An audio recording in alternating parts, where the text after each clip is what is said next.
The Lions 2025/26 roster, at least part one, or, you know, whatever, right? Like Cut part cut one day or version. cut day. Yeah. Yeah, the cut day version. 1.0 is finalized, and they kept 50 of the 53 players they could keep. So, man, we got to talk about this. Like, what is going on? Like, obviously, they have plans for the 3 roster spots, but what are you thinking? Obviously, I mean, there's no reason to cut the 50 unless you already have something in place, right? You've Right. already talked to some players that you know they're going to be coming back and they're going to be available soon, right?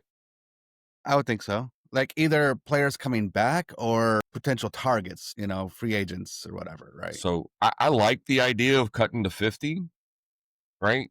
Because maybe there were some players that they saw were getting cut from other teams, right? That thought they have an opportunity that they could bring in, right? Yeah. I mean, as we were just going through that list and every team and everybody that's cut, cut somebody, right? That there's a lot of names on there, right? A lot of names Yeah. across the NFL. Yeah. The Lions cut 36, I think, today. 36 guys got at some point over the process were cut from the Lions. That's a lot of players, right? So we take that into account. Every team was pretty much in the same boat. They all had to do it, and that was all done by 4 o'clock today. Correct. Yes. Again, I think I think it's a good idea. I like that they did it. Honestly, the one thing we were all kind of when we drafted this player, Hendon Hooker, when we drafted Hendon Hooker, we thought he was going to be a guy that was going to be able to play, right? We knew he was hurt when he was coming in. He never panned out. And I don't know what it is. I think he just lost favor with the coaching staff, and it could have been a lot to do with his personality, his performance, you know, oh, physical play, whatever, combination of all of it. But Mm-hmm. I, Mm-hmm. I I felt like it was time to kind of cut bait with him. I know you said earlier, Kyle Allen is not I don't think he's the guy. I never felt like he was the guy. He was just the better of the guys that we had on the team during the Right. preseason, Right. right? So I, I think he can be serviceable, in certain situations, I guess, depending on, what they're going to play call. I You don't know, know. Quarterback right now, we have Jared Goff. If he goes down, I think that's the season, right? absolutely. Yeah. Yeah. So who who do we target, to bring in that we could use, right? And while there were a lot of quarterbacks that were cut, they were all young quarterbacks, right? Yeah. Yeah. Undrafted free agents, rookies, kind of across the board. There was a number of those. So honestly, I don't even know who you bring in So if that happens. here's my thought. Stick with me for a second. All right. There's a couple guys that I actually kind of like. That's young guys. And one guy's Kyle McCord from the Eagles. Eagles just traded I knew for you were going. Sam Howell. Right. Yep. Yeah. I mean, he's 22 years old, right? But is a pro style passer. Yes. And he's a project. I get it. Right. But I think he's a better project and has more talent than Hendon Hooker right now. Right. And obviously the Lions, we talked about this before. The Lions don't like Hendon Hooker. No matter what our feelings are in Hendon Hooker, no matter what the other fans' feelings are in Hendon Hooker, Lions don't like him. We knew that in the playoffs last year when they brought in a high school coach in Bridgewater for the playoff run. They don't Correct. like Hooker. So No, they do not. Hooker is not going to be a guy that's going to make the practice squad, right? Like he's done. He's done with the Lions, and good luck to him. I mean, I wish him the best, except for if he ever plays the Lions. But aside from that, I wish him the best. Good luck to him. But right now, Kyle McCord, and there's another Kyle, one more Kyle. Do you know what Kyle I'm talking about? Because I don't. all right, I kind of liked him for a little bit coming out of the draft, and he sat behind Tom Brady and Baker Mayfield for the first 4 years of his career. Right. So he didn't really get much of a chance to play, but Kyle Trask out of Florida. Kyle Trask. Right. So look, I'm not saying that either one of those guys could come in and be our number 2, and I'd feel better about them being the number 2 if Goff goes down than what we have. But I think I wouldn't mind bringing one of those guys in and put them on the practice squad to kind of see what they have. I like both of them. And if you're talking about bringing someone in that has like starting experience, I think the guy that has the most experience is Tyler Huntley. Yeah, he's kind of a journeyman. He's been around a little bit. Made a Pro Bowl as a backup coming in. I think he was playing. He was the backup. I think it was in Baltimore, It and was he in played well Baltimore. enough. Yeah. Yep, and he made the Pro Bowl. Um, I like your two Kyles, right? Knew you, when you first started, I kind of had a feeling you were talking about Kyle McCord to begin with. He's a pretty big, decent sized kid. He's 6'3", 218, 220. Kyle Trask is even bigger, right? So he's almost like an Allen out of Buffalo, like size wise. But I don't think he's quite as big. Height wise, he's that big. And really, I mean, I'd be remiss if I also did not mention Desmond Ritter. I'm not a fan of Ritter, and I like, I think even during the draft, I mentioned that I don't think Ritter is going to be a solid NFL quarterback. But like anybody that's going to be a solid win now guy, I mean, they're on rosters, right? Like that's where they're Hmm. at. Correct. So we have to look to see what's the best of the rest. And I mean, I think Ritter's going to be my top three. Okay. Yeah, he would not make my top three. Who would be a third Would guy not make then? my top. Or who would be the three people? So I like the Kyle McCord. I'm okay with Kyle Trask. I am without going. I Huntley, I guess, would be the guy if I was going to bring in a guy. But I don't. I just know at this point, quarterback is. We thought they keep three quarterbacks, or I thought they'd probably try and keep three quarterbacks, but they didn't bring I anybody thought else so. in. Yeah. All right, I mean, so let's and talk about that real quick. Cause I mean, I yeah, think without meaning to, you're kind of leading into the question. Like if they've got three roster spots, who are the three guys we expect them to use those spots for? Right? Like positions, specific players, like if they left three spots open, they have a plan. So what are you thinking? if it's not quarterback, I'd say offensive lineman, a defensive lineman, and maybe a DB. I think that's Rakestraw's down, right? Not that they don't have. I think they do have a lot of guys. We know They what kept happened eight. last year. Yeah, Yeah. we know what happened last year, right? So maybe a linebacker because They Rodriguez is currently have down. He's probably six. not. Yep. So Ali McNeil is down, and Rodriguez is down, both knee injuries. And if they come back, we're talking Thanksgiving, right? So you're not sure what you're going to get out of them at that point. So defensive line, linebacker, to me makes sense. Colby Sorsdale's down. He got hurt early in training camp. So that's an offensive lineman that we're down. Makes sense, I think, which is why the Dan Skipper thing didn't make sense to me when they cut him as a guy that has been able to come in and kind of play. Yeah. But that, I think about Dan Skipper because I think that's going to be he's a fan favorite, so I think that's going to be on a lot of people's mind about Dan Skipper specific. But yeah, look, Awosika, I think they like him better in that position than Skipper, and the Kingsley Aguakun, I think it's mainly because of his versatility, able to play center, right? Like Skipper can't, and then if you think about Manu, who kind of made it above Skipper, they love the guy, and they're saying. And the stuff coming out of camp was like he's really coming into his own now. He's learning, and they really like what he has. And what Jamarco Jones? That's the only other guy that might be questionable to keep above Skipper. So, but other than that, I mean, I don't know. Like there really just wouldn't be a place for him. I think it's just you only got so many spots, and right. unfortunately, he doesn't have the versatility that some of these other guys do. I think that's it. Okay. And I get that. That when you're talking about offensive linemen, especially here, it'd be nice when they could play guard tackle or guard center or play left and right. Like it doesn't matter what side you put them on. So yeah, but I know the couple of games that Manu came in last year, he's a beast. There was reason to like him last year in just the little bit that he played. But Yeah. so I'm excited to see how this offensive line is going to look because we've got some pretty big guys now along the front. Graham Glasgow's 6'6", right? He's a big guy. Manu's 6'7". if Ratledge is going to play. I know he's a rookie, but he's at 6'6". And we haven't even Decker's at 6'7". We got Panay Sewell at 6'5". We got some big boys, all obviously 300 pounds plus. I'm very excited about the run game again, right? Mhm. But if those guys with who we've got, because you know we kept a lot of offensive linemen too. I think their pass protection is gonna be. I feel like they're gonna be able to open up. They just got big wingspans. They're gonna be able to cover a lot of ground. So it's gonna be fun. Jameer Gibbs is gonna have a hell of a year. He is gonna have a hell of a year. What a lot of insiders were saying was that the insiders were really confused by Skipper's release, mainly because who he filled in for both sides, in the tackle box. But um, I, they're just saying that they just believe Jones is just better.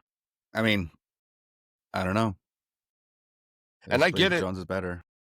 The team of coaches that and front office people that the Lions have done a really, really good job when it comes to talent, right? They may have missed on Broderick Martin, a Hendon Hooker, right? Like you can't be perfect, right? But overall, since this regime took over, we still have a lot of those draft picks, right? Mm-hmm. So you can't tell me that they're not doing that they don't know what they're doing. So if they let Decker go, that means they know they've got the guys that they need. Or not Decker, I'm sorry. Skipper. Let Skipper go. Then they have the guys that they want. So I believe in their evaluation of talent. You have to.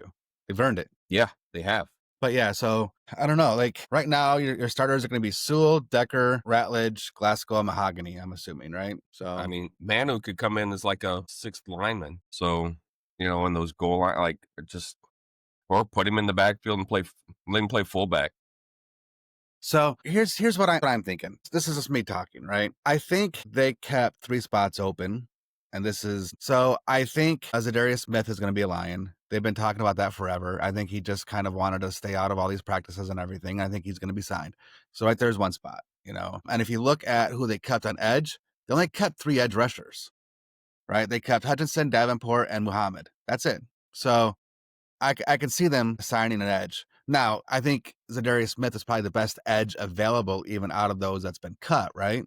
But I think that's why I think he's going to be the guy. Zadarius has talked a lot about how he wants to be a Lion. He wants to stay here. He loves the coaches, loves the players, loves the team, loves the atmosphere, right? And there's no reason why he shouldn't be. I mean, he produced when he was here. I think he should be a Lion. So I think there's one spot. The second spot, And hold on, I'm sorry. yeah, With Smith, go ahead. I think if you give him an opportunity to actually play alongside Hutchinson, or on the other side of Oh Hutchinson, yeah, right. like those numbers are going to be even better, You're absolutely, because I mean they right? can't double both of them, right? Yeah, they No, they can't. can't, because if not, then our linebackers are going to eat, or the defensive tackles are going to eat. Either way, it's going to come Either down, and way, someone's yeah, going to be man to man. and I think he knows that he wants to be here for that reason. But I think the second spot's going to go to Miles Frazier. So there's a lot of talk that he's going to be back for by week 1, week 2. Now they already cut 9 offensive linemen, so that's going to be 10 offensive linemen on a 53-man roster, right? If they cut one spot for him specifically on the offensive line, but honestly, all those guys are good. I mean, but anyways, so I think one spot's going to be for Frazier. The final spot, I do think is going to be a quarterback. Just my personal opinion on that. So I think they're going to run 3 quarterbacks, and I think they have someone in mind. They know that someone's going to get cut, or they know someone's going to be available. I'm just waiting for it. So that's the 3 position/players I think will be on the Lions team here shortly. I mean, edge rusher obviously makes sense, just because if you only kept 3, that doesn't seem to make sense to me. So you're right. I believe that's a position that you're going to see. I don't know. I still feel like it's still preseason. We didn't get to see a lot of our starters. And I don't think that you need to see the starters play. A part of me likes to see it simply just, so they can have some live action before they get to week 1. But I've said this in the past. Week 1 of the NFL season anymore is still a preseason game. And I say that Mm-hmm. because that's the game that you finally have every single starter playing live football, right? That's why week one over the last couple of years, I feel, has been so sloppy, right? No, you're right. Because Yeah. players they haven't had an opportunity to, they get reps in practice, of course, but we're talking about contact now, full contact, right? So they haven't had that happen. And the communication is different. Stadiums are loud, blah, blah, blah, blah, blah, all of these things. And that's why you see some sloppy play, right? You see, 7, 8 turnovers in week one of a game, and it could be from one team and they still could win because they win by a field goal at the end, right? But I believe that was the trend that I saw over the last few years when we went back and cut down to 3 preseason games instead of the 4. So I do want to point out that the Lions last year started a game one with 10 offensive linemen. Okay. So they got 9 on the roster now. So there's that spot you're talking about for Frazier. I think there's also a lot of talk about the new coaching staff. I think our coaching staff is going to be just fine. They'll It's be fine. right. Yeah. And I think they're going to be fine. And it's because Dan Campbell is leading them. Right. And you can go to lots of other teams, right? And you get new coordinators and you might see right. It happened after the Sometimes not Eagles even won the that. Super Bowl, or, where they went to the Super Bowl a few years ago. Their coordinators got hired out as head coaches. They came in and it started out slow, and the coordinators just trying to get their rhythm. I don't think that's going to be the case for the Lions. Think about the Tom Brady Patriots, right? Coach was there all that time. Well, Coordinators came and right. go, and they were still good. And I think it was Well, because of the leadership. look at the Chiefs, right? Same thing there. Their Same thing. coordinators, the Ravens coordinators get hired. All the good teams always have their coordinators, coming and going, and the good teams stay good. Correct. That's correct. And that's just because of like the head coach and in a lot of cases the GM. Like they're on the same page. The GM knows what the coach needs, knows the players or the personnel. And the coach is the one that sets the tone. The coach is the one that says, he may not be calling the plays, but he's the one that says what he expects and what he wants to see from his coordinator. So I don't know. Look, here's what I find kind of humorous. All right. There were so many fans looking to run our DC out of town after so many of these games, right? I mean, Absolutely. and now all of a Never, sudden, like not so much we last lose year, them. but the year before for sure. Yeah, well, even last year. And again, I mean, we had so many injuries. A lot of it wasn't really his fault. And there's been times in which, he came up with a good game plan and the players played well. And it's like, look at what he did, for, Aaron Glenn for basically having third stringers, and look what he held this team to. You got to give him a lot of credit. And then he did get his credit. But then, the next game, all of a sudden, like the fans expected something different and they're ready to run him out of town again. So I don't know. Look, I'm not saying Aaron Glenn is not a good coach. I'm just saying that um, things like public opinion changes all the time. And now Aaron Glenn's gone, it's all of a sudden, oh my God, what are we gonna do? Right. So I have a question for you. We'll play a little game here. All right, let's play a Right. game. We lost our offensive coordinator. We lost our defensive coordinator. Johnson went to Chicago. Aaron Glenn went to the Jets. Which coach will have a better season? Well, And jeez. I get it. That it's like a loaded question because what do we define as a better season, right? If you're talking about wins and And losses, a lot of it's going to depend the, upon who they play, right? Like, I I mean, that know, is a good well, question. because Chicago did. I'm not. I know I've said this. I'm not a Caleb Williams fan. I don't think I'm he's not the either. guy, Nope. right? He No. I think he's a big baby, and if he can't get max protect, allow him to do what he needs to do in the back, he can't play. He can't. He doesn't function well. So that's a problem because in the NFL you don't get that, right? You're not getting 6 seconds to try and throw a ball. You're getting 3, and 2 of those is your drop, right? So some of the stuff, and I get when you see these things either on TikTok or you see clips on YouTube about practice. And I saw Caleb Williams, he couldn't hit the net and he wasn't even that That's far. And it right. was real quick throws, right? He That's didn't right. get it anywhere. He put him in the dirt. Uh, and you can take that for what you want, right? Because it's just a snapshot in time, right? You didn't see the before. You weren't there to know what the whole drill was. But when I see a net that's got holes in it, to me, you're supposed to put the ball in one of the holes. So, and it was designed to be quick reads, quick snap, quick throws. And you could see his disgust and frustration when he stomped off like a little crybaby. Yeah, he did too. Yeah. So, and it's tough because the Jets are just have been notoriously awful, They have been. right? Yeah. I mean, I feel like defensively they're usually pretty good, but they have not been able to put anything offensive together at all. And I I was kind of like, it could be a tie. If you're just going to talk wins and losses, they might get 7 wins each, right? No, you're right. I mean, we don't really know what we don't really know coming out. Like, look, I didn't watch a lot of their games, so it's tough for me to kind of analyze, right? But just knowing the now, like, who's better, Caleb Williams or Justin Fields, right? I mean, eh, yeah, like right now, I right now, as sad as what it is to say, I think Justin Fields is better than Caleb Williams right now. So, and that's going to play a big part. And then you look at the rest of the roster. Who has overall the better roster? And I do believe that the Bears have more talent than the Jets. You're right. They got some great guys and defense on the Jets, no doubt about it. But I think, look, the Bears invested heavily in the offensive linemen, right? They brought Tooney in, Jonah Jackson. They did their best to shore that up to help out the run game as well as Caleb Williams, obviously. They have great receivers, DJ Moore, Dunze, etc. Right? So and then it's not like they're a slouch on defense either. Montez Sweat, Grady Jarrett, No, right? I absolutely. mean, That's what kept them so in games. and I just like to call this out too. Panay Sewell's brothers on the Bears as well. So I think Bears just overall have better talent. So, and I don't know. Right now I have to go with the Bears, but the Bears are playing, I think, a really tough schedule with the NFC North between the Packers, the Vikings, and the Lions. Yes. I The mean, I the don't know. the NFC North in general, every year we beat each other up as a conference, right? Yeah, yeah, But this year, and we talked about this offline about what I think,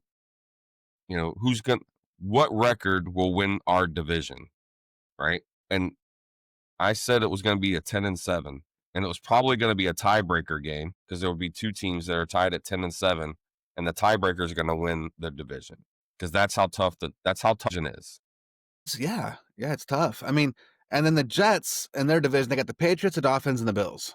Obviously, the Bills is the cream of the crop there, but the Dolphins has not been that good recently, and neither have the Patriots. So, Now, I mean, the Patriots got a new coach up there. I think that's a new culture now. I think the Patriots have an opportunity to give the Bills a run for their money for the conference. really, I do. okay, I don't know why. Drake May's not bad. I think you know, he's an athletic kid in a new system. He's running this offense. I think he's got some. I don't want to call it. There's not. I don't know. It's this feeling I have, and maybe it's because I love the coach. But I think that they have the. I think that they could, and I think they're going to surprise a lot of teams this year. And my thing with Miami, I love the fact that Tua wants to keep playing football. I do, and I hope he has learned how to protect himself. I, I don't know if I could watch him take another hit like he's been taking and try and get up and walk off the field because I feel like the next one he's not going to get up and walk off the field. He's going to have to be on a stretcher, and he's going to have to relearn to walk again, right? And I don't wish that on anybody at all, but I can appreciate his competitiveness. But there's a point, like even when I talk to my students here, I have a young man. He's had like 2 surgeries on his knee in the last year, and he's still trying to play football. He's trying to get cleared so he can play this year. It's his senior year, and I get it. I do, right? You're not going to be, you probably will never play football again, like this. right, And yeah, I said, but in 10 years, in the last 12, we'll call it 12 years, I've had, and I'm going on an 8th surgery on my body, right? And yes, I'm 52, but I'm not old, right? Now I'm not an athlete. I mean, obviously I'm old as an athlete, but all of this is from injuries, from playing sports that I didn't let heal properly, and I continued to play ball, Hmm. right? Hmm. And there was a point where you've just got to say, I can't do it anymore, Yeah, and but kids never do that, man. I mean, it's that's not like I know, your advice is bad advice. It's just that it's exactly what you're saying. It's the last year they have a chance to play football, and they're going to do it because like when you're talking to them, 50 years old seems so far off. It's like I'm not going to worry about it now, right? So I know. they're going to do it. But the I fact that mean, you've had 2 surgeries already, and I didn't have surgery in high school, let alone me 2, neither, right? right? So I don't know. I know I want the kids to be safe. But the same thing with Tua. I want him to decide that maybe this is not what he needs to do, right? There are so many other things I think he could do. He may make the next great football coach, right? Because he has a lot that Good, yeah. you just or the next guy that sits in the booth and I mean, I was and kind you of can still be thinking around the more game. like an ESPN analyst kind of thing, right? Like someone that's Mhm. just like in the studio, something like that. I think that he could get a pretty good following that way. But I think so. yeah, And then again, the Jets are going to finish at the bottom of their division. I think it's going to be Miami. Buffalo's going to be the win, and New England will come in second. I think that's how that division is going to come out. And New England will probably make the playoffs. I'm already making predictions. I know, I know. We're not even talking about a prediction show yet, but No. the Well, fantasy football's coming up. I'm excited about fantasy football again. Just football in general is back, right? We had hmm week 0 games for college football. Like they played last week. Stanford got beat, right? And now, losing in your first game, while hard, especially, when you see who you lose to, but losing in week 1 or week 0, as they've called it, you have a lot of ground to make up. There's 11 more games. And if you go 11-0 for those 11 games, you're going to finish pretty high, right? It's easier to recover from an early loss than it is a late loss. So, Stanford fans, I wouldn't worry yet. yeah. Did you see what ended up happening in that game though? Like, did you know like a lot of people are putting the blame on kind of. I know what you're gonna say, but just bear with me for a second. A lot of people are kind of blaming one player for the loss. So there was I don't know. So have you heard about this at all? I've not. Okay. So there's a player on their team called Clay Patterson. All right. So you're talking about going to like right around halftime. So time was running out.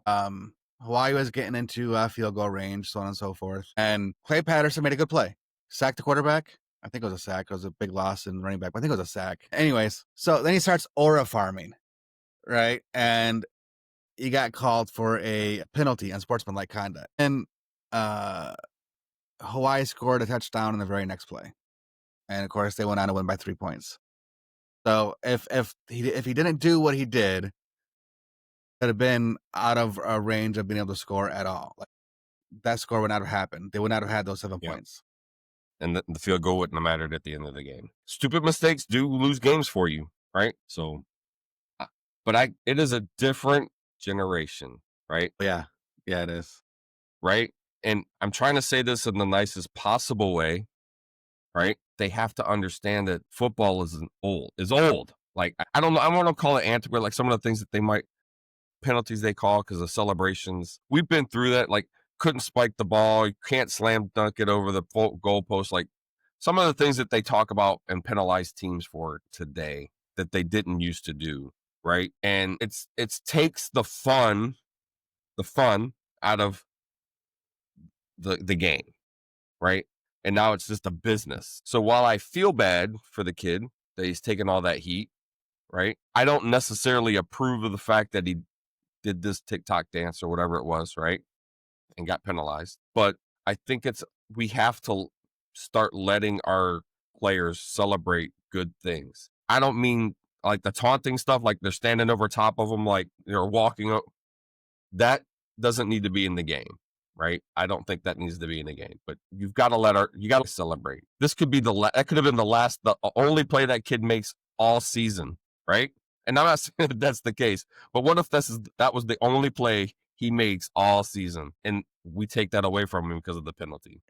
I just think I think there's a difference between the NFL and college. That's um There is. I think there's and they are allowed to celebrate, right? I mean that is a thing. They can celebrate. They don't have to hold their hands to their sides and head down, looking at the ground, walk back to the sideline when they make a good play. Like they don't have to do that. Like but there is gonna be um what they consider excessive. And Yeah. Now and you're I don't right, know what this Conti dance I don't know what this dance was because I haven't even seen it. So I probably should look I at it don't too. know. But I don't think that the dance, was terrible. I mean, he did it to mimic this TikTok guy in a boat thing, which I seen the video of the whole boat thing. I think that was pretty cool. I don't know. But it's just I think it was kind of borderline, right? I guess the bottom line is, especially towards the end of the game, in the first half, it was kind of borderline as far as the amount of time maybe spent with it. I don't know. But I'm not I'm not against them celebrating. They can celebrate. I'm just saying that there has to be a separation of um like what's allowed and what isn't. I mean, even in the NFL, there's certain things like the whole, slicing of the neck and the and guns the and gun things. Yeah, like, yeah. there's certain things that's just not allowed in the NFL. And those are, grown men, professional men, right? And I know these college players are over 18, technically men, but I don't know. We don't really look at them the same. They still have rules to follow. They still represent their school, right? Like there's just I just see it as a bit different. And I know like the nil thing kind of changed some of that dynamic because these players are being paid now, Correct. like they weren't before. But anyways, I don't know. It's here's the thing. Here's the thing. This is just the bottom line for me personally, specifically like this is just the rules. The guy's been in college like 6 or 7 years, right? Like the rules. Yeah. Especially now, some of them have been in college for 6 or 7 years. Well, he was in Yale and he transferred over for like graduate studies, so now he gets an extra year for being like in graduate school. Anyways, so yeah, no, he's literally been in college like 6 or 7 years, so like he knows the rules, and he's not a dumb kid. He's in Stanford, was in Yale before that, right? Like he's not stupid. So why'd you do it? Like just like it Sometimes the shouldn't have moment happened. gets you. Sometimes the moment gets you. That's what I'm saying, right? No, see, here's the thing. It had to have been planned. You don't just sit there and see a dance that's on viral TikTok and then automatically get a sack and just think, at the moment, I'm going to do this viral dance. Like that has to be pre-planned. Now, if you're telling me like, I'm not going to disagree with you because he was thinking about doing it. That's why he did it. I get it. yeah, so to me, it has to be pre-planned, and if it's pre-planned, then he's an idiot for doing it. I mean, he's not again But a dumb did he guy. He's know an that idiot in that moment. the problem is just because he planned, let's just say he planned it, right? He knew what he was going to do. Does he know it's going to draw a flag? How does he know it's going to draw a flag if it's a celebration? You don't know that it's going to draw a flag. I think they know it's going to draw a flag. I don't know. Because we have seen flags thrown for stuff that's like, really? Come on. So, and then other times it's the same thing and they don't throw the flag, right? Officiating across football is not consistent from game to game, from quarter to quarter, half to half. I don't think it's consistent at all. So I don't know. I can't sit there and say, yeah, I plan to do it. Yes. Did I know they were going to throw a flag? No. What if they didn't? He still gets to celebrate and they don't throw the flag and they move on and everything's roses, right? The other point of that is, yes, he made a mistake, but Stanford didn't score that many points. Again, we know that that one play didn't cost them the game, right? Like, Mm-mm. I mean, I don't know. Hurts. It It hurts. hurts, and it makes your team overcome. Like it puts your team in a hole. Is what I did. It puts your team in Correct. a hole. Yeah, Because we've seen the Lions do that on more than one occasion. yeah. The offense goes for it on fourth down. They don't get it. They put their defense in a hole, right? So we're asking a lot of. It's not like we have not seen that in our lifetime. I don't know. I don't want to say I'm on this side of the fence or that side of the fence. I'm going to ride the rail. I feel like I think it could have gone either way, and it just went against him. So it's unfortunate that he's taken that kind of flack. I guess they're called fanatics for a reason, right? Everyone forgets that that's what fans are. Yeah, I don't know. I just think that it's just strongly believe that the coaches make sure they talk to their players and say, you know what, this is allowed, this is allowed, this is allowed, this isn't. I think the NFL is a little bit different.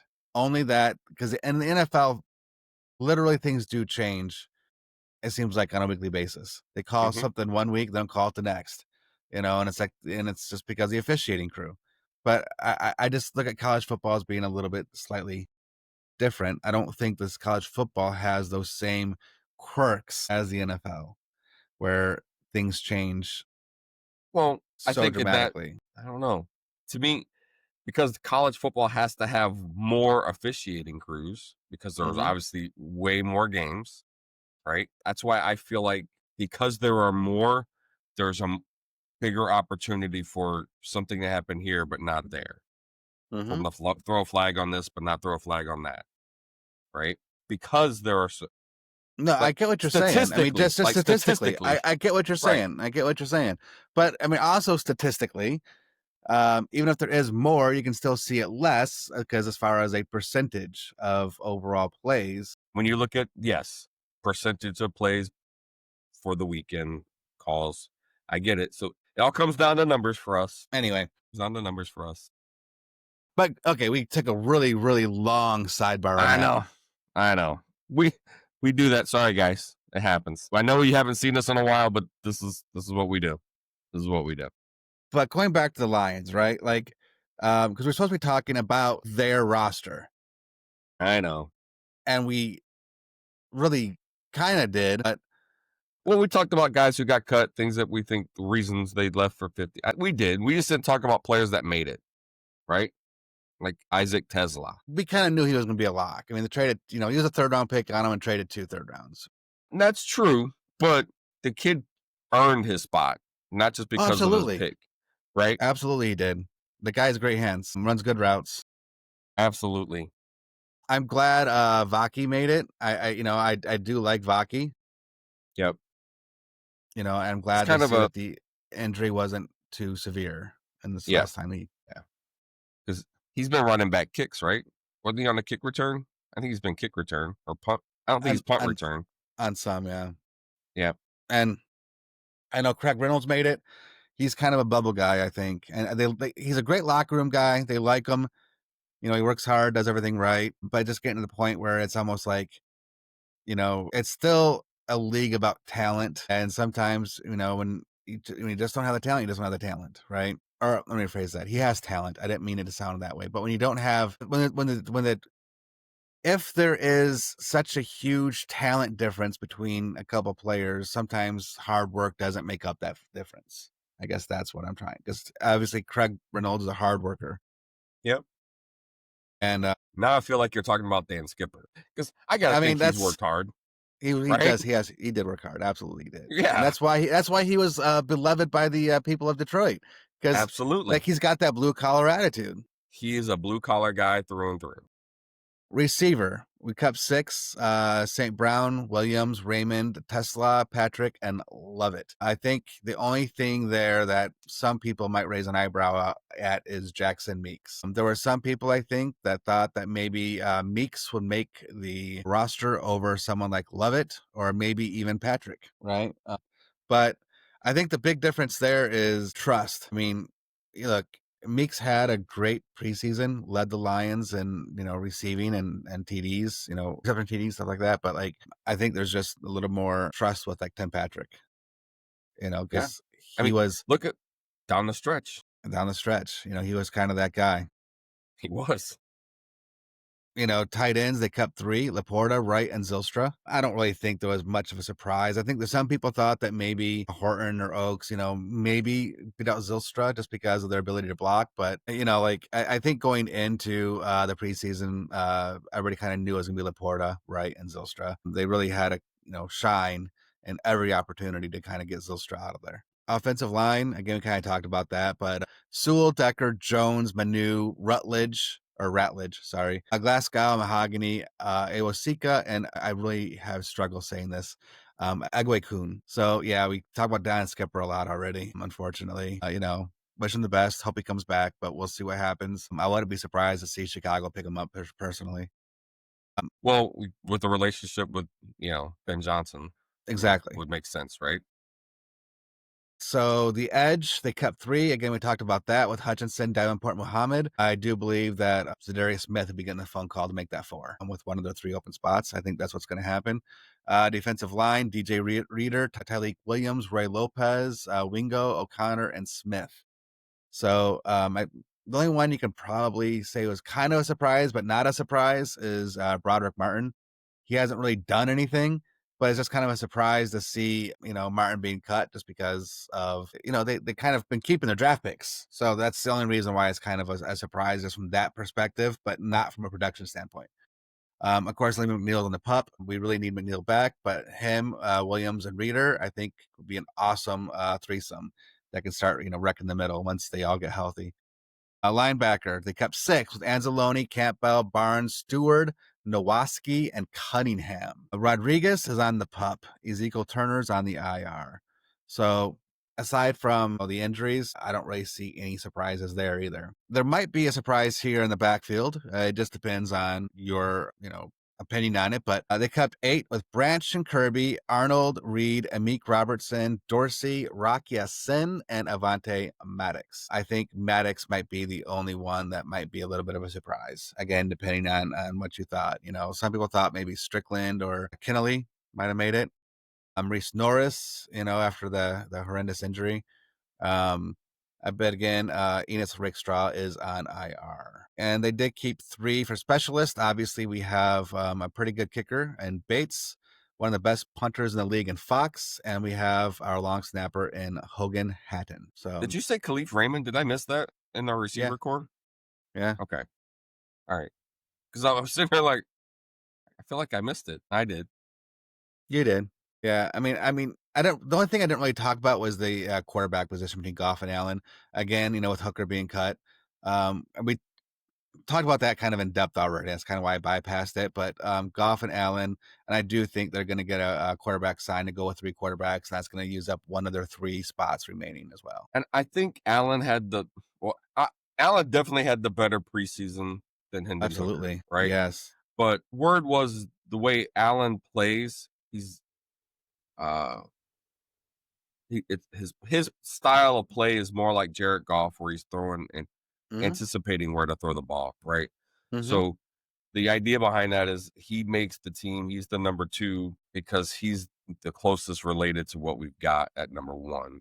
So hopefully that transition being smoother as far as timing with receivers, right? But I still don't think he's not a long term guy. You want to bring him in because he's got he plays a couple of snaps, he does this, does whatever, Yeah, But all you want from I Allen is not to lose the game.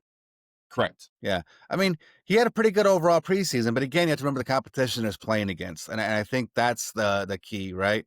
He threw for almost 80% completion percentage, 5 TDs, 2 picks, had a rating of 123.6, and he averaged 9.1 yards per pass.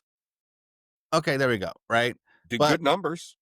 when you look at his career, on the other hand, he's 62.7% completion percentage, right? That's a huge, like 17% drop between his preseason and his and what he's done for the regular season. And he takes a 33% hit going from 9 average yards per reception to 6.7. And his TD interception ratio is 26-21, right? And his rating drops down to 82.3. That's like a 51-point drop in rating, or 41-point drop. Sorry, I can't do math tonight. But it's like that's who we have for as our backup. I just want to make clear that his preseason going against lesser competition, he looked good, but he has not looked great in terms of regular season, like when he was in his career. That's the team. So welcome to the 2025-2026 NFL Detroit Lions. All right, I want to ask you one more question before we end here, just real quick. We kind of talked about it earlier, but I want to get your take on it real quick. Most of the analysts are counting the Lions out. Okay, they're saying that the loss of the coordinators is gonna be too much. Like I've even heard some analysts saying that the Super Bowl window has completely closed on the Lions already. And um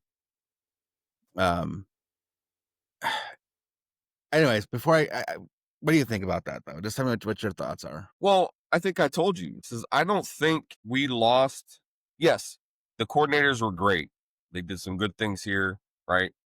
And they will be missed, right? But because Dan Campbell is here, I honestly believe we're not winning 13 games. Okay. So if we don't win 13 games and we drop down to 10, actually, what did we win last year? 15? Okay, let me What ask you was our this. record?